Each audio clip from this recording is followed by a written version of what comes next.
एकदा शब्द दिला की मी बदलत नाही. हे ऐकायला खूप छान वाटतं ना?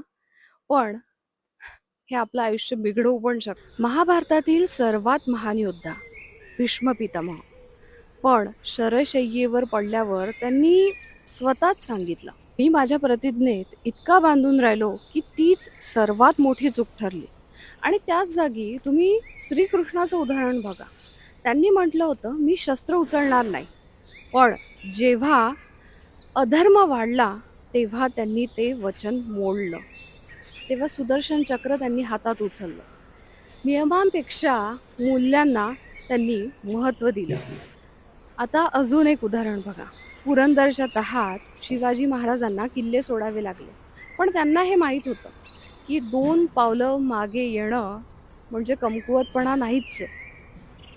मोठे मोठे महापुरामध्ये हे वृक्ष गळून पडतात, पण लव्हाळं नेहमी जिवंत राहतात. आता कधी लव्हाळं व्हायचं आणि कधी वृक्ष व्हायचं हे आपल्याला कळलं पाहिजे.